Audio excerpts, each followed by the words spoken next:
Bom dia. Bom dia. Nós ouvimos duas leituras, Salmo 103 e 2 Coríntios 4:7. Então eu gostaria que nós pudéssemos manter as nossas Bíblias abertas nesses dois textos. Vamos fazer uma meditação em que combinaremos os dois textos até certa medida. O tema deste mês é adoração. E vamos continuar com esse tema, tentar aprender juntos um pouco mais sobre uma vida de adoração a Deus. E recordo que Tozer escreveu que a adoração é a joia perdida da igreja evangélica. E percebemos que a adoração é um relacionamento correto com Deus. Às vezes nós consideramos Deus o nosso amiguinho, sem dúvida, Deus é o nosso amigo, mas tratamos a Deus como se fosse o amigo que joga futebol conosco. E a relação correta com Deus é a criatura limitada e finita diante de um Deus majestoso e criador. Nós só podemos cair mesmo em adoração. Este é o relacionamento correto entre criatura e criador, é a adoração. No primeiro domingo que nós falamos sobre o assunto, nós vimos lá em João 4 que Deus procura adoradores que o adoram em espírito e em verdade. Vimos também uma primeira definição muito simples, só para ajudar a nossa compreensão do que é adoração. E vimos que pode ser considerada a resposta produzida em nós pelo Espírito Santo no nosso interior, quando nós estamos diante da revelação do Criador, ou da manifestação do Criador. É a resposta da criatura diante da revelação ou da manifestação do Deus Criador. E isso não é produto da nossa humanidade, é o Espírito Santo que trabalha no nosso interior, de dentro para fora. Não é religiosidade, mas é uma profunda espiritualidade. É uma comunhão do nosso espírito com o Espírito Santo, que faz algo diferente jorrar do nosso interior e, claro, que tem expressões exteriores. E, como exemplo, se vocês lembram, falamos quando Jesus acalma a tempestade e os discípulos estavam desesperados.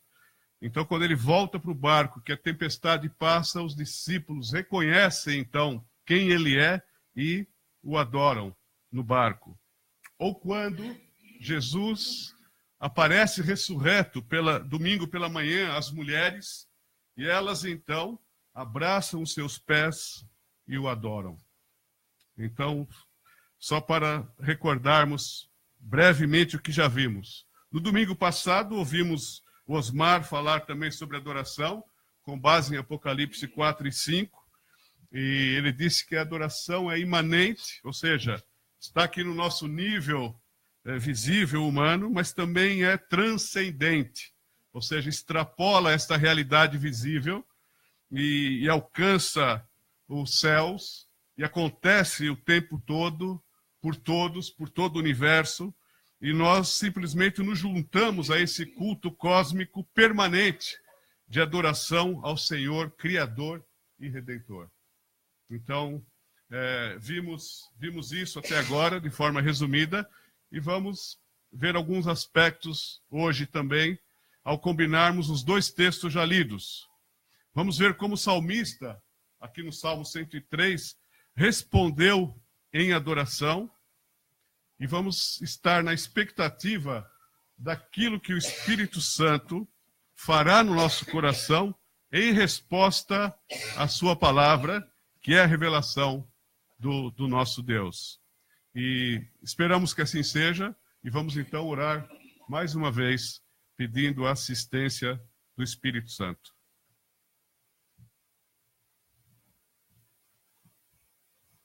Sim, Senhor, diante da tua palavra, nós temos o coração grato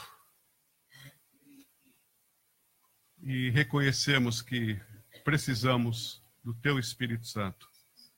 E por isso invocamos o Espírito Santo nesta manhã para nos assistir, para nos ajudar, para tocar a nossa mente e o nosso coração e para transformar a nossa vida e nos ajudar a sermos adoradores que te adorem em espírito e em verdade. Oramos no nome precioso de Jesus Cristo. Amém. Bom, o Salmo 103 é um cântico de pura adoração. Há pelo menos, neste Salmo, 20 motivos para se adorar a Deus. Pelo menos. Não vamos ver isso agora, mas é fácil constatar isso. Nós cantamos aqui em termos 10 mil razões. Nesse Salmo, pelo menos, temos 20 razões para adorar a Deus. E vamos reler com isto em mente. Os primeiros 5 versículos fazem um solo.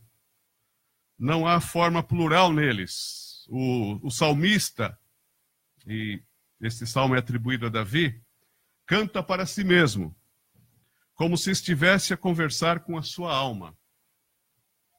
Ou seja, como se estivesse a conversar com o seu ser interior. Ele se autoconvoca a bendizer ao Senhor.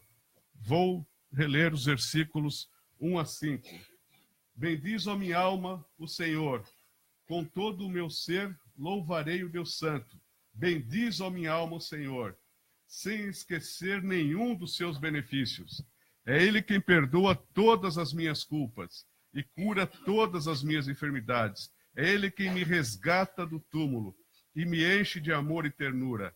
É Ele quem acumula de bens a minha vida e me dá a agilidade de uma águia. Então, este cântico de pura adoração começa ao nível pessoal, mas dos versículos 6 ao 18, o salmo já está no plural. Outras vozes participam, como que se fosse um coro. Então vamos ler a partir do 6 ao 18. O Senhor é bondoso e compassivo, é paciente e cheio de amor. O Senhor defende com justiça todos que sofrem violência. Deu a conhecer os seus caminhos a Moisés e as suas obras aos filhos de Israel. 8 agora. O Senhor é bondoso e compassivo, é paciente e cheio de amor. Não está sempre a repreender-nos, ou seja, já usa o plural. Nem a sua ira dura para sempre. Não nos tratou segundo os nossos pecados, nem nos retribuiu segundo as nossas transgressões. Tão grande é o seu amor pelos que o temem, como é distante o céu da terra. Ele afasta de nós os nossos pecados, tanto como o Oriente está afastado do Ocidente. O Senhor é tão terno para os que o temem, como um pai para com os seus filhos. Ele sabe bem aquilo que nós somos. Não se esquece que somos apenas pó. A vida dos homens é como a erva, brota como a flor do campo, mas quando o vento sopra sobre ela, deixa de existir e já nem se conhece o seu lugar. Mas o amor do Senhor é eterno para os que o temem, e a sua justiça permanece de geração em geração para os que cumprem a sua aliança e não deixam de obedecer aos seus mandamentos. Depois, dos versículos 19 até o final, o coro fica ainda maior, com a participação dos anjos e com o reforço de todo o universo de Deus. Mas reparem que bem no final, o coro cessam as vozes dos anjos e da natureza, e volta outra vez a voz do salmista a exclamar: bendiz, ó minha alma, ao Senhor. Vamos reler a partir do versículo 19. O Senhor estabeleceu o seu trono nos céus e domina sobre tudo o que existe. Bendigam o Senhor seus fortes e poderosos mensageiros, que cumprem as suas ordens e lhe obedecem. Bendigam o Senhor os exércitos celestes, que são os seus servidores e fazem a sua vontade. Bendigam o Senhor todas as suas criaturas, pois tudo está sob o seu domínio. Bendiz, ó minha alma, o Senhor. é um texto, é um cântico de pura adoração. O texto de 2 Coríntios 4:7, que o Rui leu, diz que nós somos como que simples vasos ou vasilhas de barro que guardam um tesouro precioso. O Salmo 103, lá os versículos 8 a 17, que acabamos de ler, esclarece por que somos vasos, esses vasos de barro. Então, lá os versículos 8 a 12, dizem que Deus é bondoso, compassivo, paciente, cheio de amor, mas nós somos imperfeitos. Nós somos pecadores. É verdade, pecamos e, ainda que nos esforcemos, vamos continuar a pecar, mas o sangue de Jesus Cristo nos perdoa completamente. Nós trazemos o pecado para perto, mas ele afasta de nós o pecado, assim como o Oriente dista do Ocidente. Quando nos arrependemos e colocamos a nossa fé em Jesus Cristo, nós estamos perdoados. O pecado não tem mais poder sobre a nossa vida quando nós confiamos em Jesus Cristo. A Bíblia diz que Deus coloca os nossos pecados nas profundezas do mar. E João escreveu que se nós confessarmos os nossos pecados, Ele é fiel e justo para nos perdoar os pecados e nos purificar de toda a injustiça. Isso é uma realidade, mas nós sempre trazemos a culpa, nós sempre trazemos um peso por causa de atitudes pecaminosas que nós tivemos no passado. Talvez seja difícil perdoarmos a nós próprios, talvez seja mais fácil perdoar os outros, mas perdoar a nós próprios, aceitarmos a nós próprios por causa do pecado, aí temos maiores limitações, mais dificuldades, mas Deus já o fez em Cristo. Deus já de facto nos perdoou e nos aceita, apesar do nosso pecado, dos nossos pecados no passado. Paulo considerava-se um miserável pecador, o maior dos pecadores, escreveu ele, e o menor dentre os apóstolos.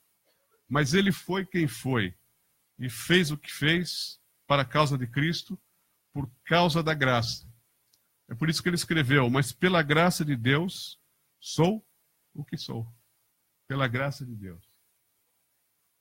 Se calhar por causa do meu próprio julgamento, eu não estaria aqui hoje. Pelo julgamento de algumas pessoas, talvez eu não devesse estar aqui a pregar hoje. Mas pela graça de Deus, eu estou. E eu sei que a graça de Deus se aplica a todos nós. Porque ninguém tem o CV limpo. Ninguém tem o CV limpo. Mas o sangue de Jesus nos purifica de todo pecado. Esse é o motivo para adorarmos a Deus eternamente. É o motivo único para adorarmos a Deus eternamente. Não somos mais escravos do pecado. É verdade que, vez por outra, ainda estamos presos em alguma dificuldade ou outra, alguns padrões, alguns hábitos pecaminosos não conseguimos deixar com facilidade, mas Deus quer nos ajudar. E temos o recurso ainda dos irmãos e da igreja para nos ajudar a sairmos de hábitos pecaminosos que ainda persistem na nossa vida e na nossa natureza. Eu estava a conversar com um pastor amigo, e ele disse que na sua caminhada, algum tempinho atrás, ele estava a caminhar, e de repente para uma carrinha do lado dele, com um jovem de 20 anos, 20 e tal anos, sai da carrinha e diz assim: o senhor sabe dar nó em gravata? Ele falou: sei, por quê? Não, pode me ajudar, eu não sei dar nó em gravata, e eu estou a caminho do funeral da mãe do meu melhor amigo, e eu preciso pôr essa gravata, o senhor pode me ajudar? Então ele ajudou, ele fez o nó na gravata do rapaz, e o rapaz seguiu o seu caminho. E ele começou a pensar assim: se esse rapaz, que não me conhece, teve a coragem de pedir ajuda para dar um nó na gravata, eu também posso pedir ajuda. Nós, crentes, podemos pedir ajuda naquelas situações mais difíceis que nós estamos. E às vezes nós escondemos o pecado com medo, com vergonha, e sofremos sozinhos, quando às vezes a ajuda está à nossa mão. A nossa mão. Então, somos todos iguais, somos todos pecadores. Não há por que não nos expormos e pedir ajuda quando necessário. Mas é isso que nós vemos aqui. Nós somos vasos de barro porque somos imperfeitos, por causa do pecado. Se nós olharmos ainda, revermos os versículos 13 e 14, nós percebemos que somos vasos de barro porque nós somos frágeis. Nós vemos lá que o Senhor é eterno como um pai, mas ele compreende que nós somos pó, que nós viemos do pó. Ou seja, Deus compreende que nós somos limitados, que não percebemos tudo, ou percebemos muitas coisas de forma errada. Nós nos cansamos, ficamos exaustos e desanimados, somos ansiosos, temos depressão, temos medo, às vezes não sabemos o que fazer, o que dizer, ficamos doentes, não aguentamos a pressão que às vezes está à nossa volta, não usamos bem o tempo, o dinheiro, enfim, queremos agradar a todos. Ou seja, nós somos frágeis, somos pó. O vaso de barro quebra, ele é frágil, né? Ele é muito, muito frágil. E Paulo escreve sobre isso, ele diz que ele tinha um espinho na carne, e não está definido o que é, embora existam várias opiniões sobre o que pudesse ser esse espinho na carne, mas é qualquer coisa que causa desconforto e dor na nossa vida. E esse espinho era permitido por Deus para o manter humilde e dependente dele. Paulo orou, mas Deus não o livrou, não o curou desse espinho. E Deus disse para ele: a minha graça te basta, porque o meu poder se aperfeiçoa na fraqueza. O meu poder se aperfeiçoa na fraqueza. Então, somos vasos de barro, porque somos imperfeitos, por causa do pecado, da nossa natureza pecaminosa, e somos vasos de barro, porque nós somos frágeis. Somos frágeis, somos fracos. Somos suscetíveis a quebrar, a partir. Mas também somos vasos de barro, porque nós somos finitos. O Senhor é eterno, mas, diz aqui os versículos 15 a 17, que a nossa vida é como a erva, que de repente desaparece. Nossa vida é passageira. A nossa influência, que a gente tanto fala, na maioria dos casos vai desaparecer. Seremos esquecidos. Seremos esquecidos. Nossa capacidade é pequena demais. Nós não vamos salvar o mundo, nem resolver todos os problemas do mundo, mas também Deus não requer de nós o que nós não podemos fazer. Chegamos, na realidade, diante da imensidão, da eternidade, diante de que Deus é, nós somos insignificantes. Mas, mesmo assim, Ele nos ama e nos promete a vida eterna por meio do seu Filho Jesus Cristo. Então, somos vasos de barro. Somos vasos imperfeitos, frágeis e finitos.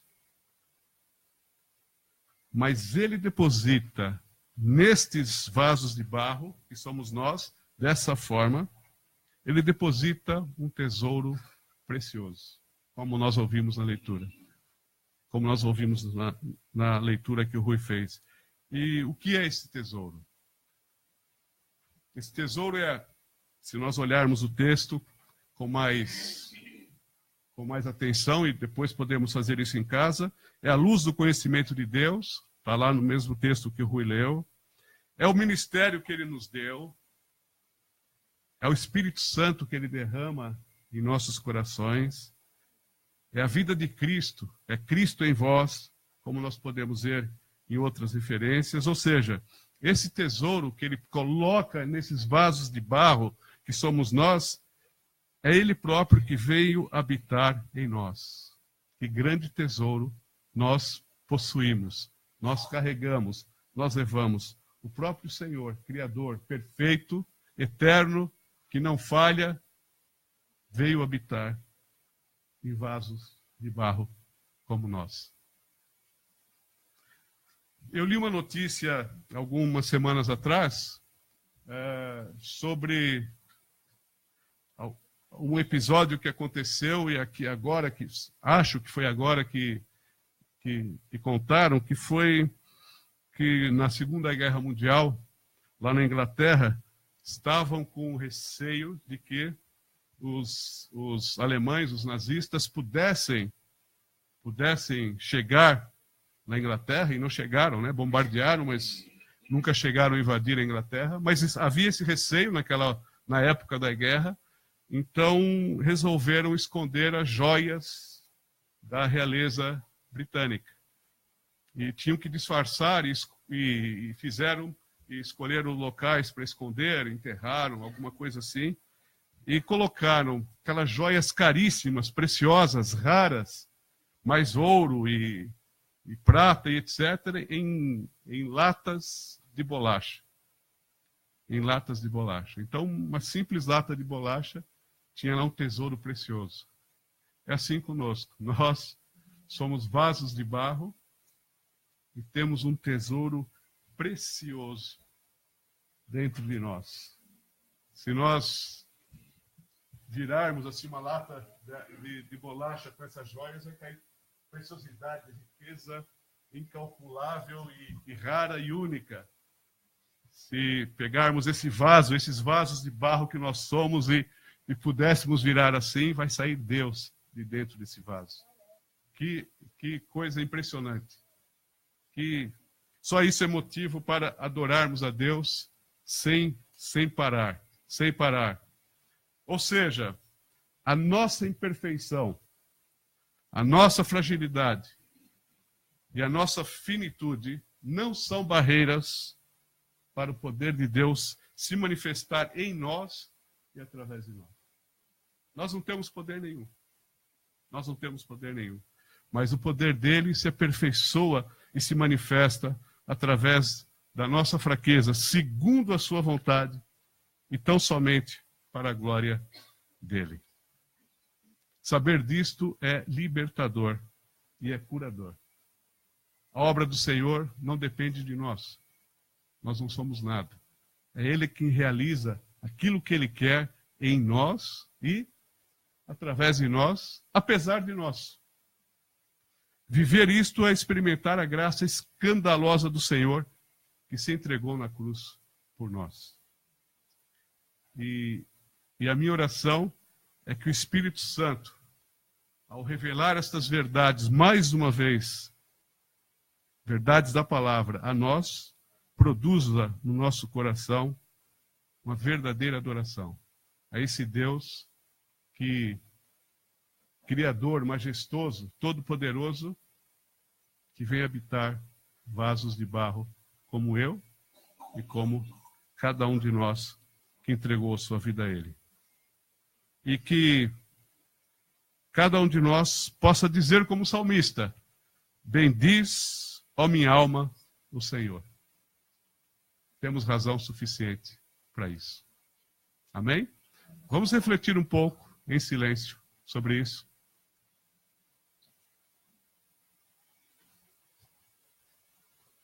Deixa o Espírito Santo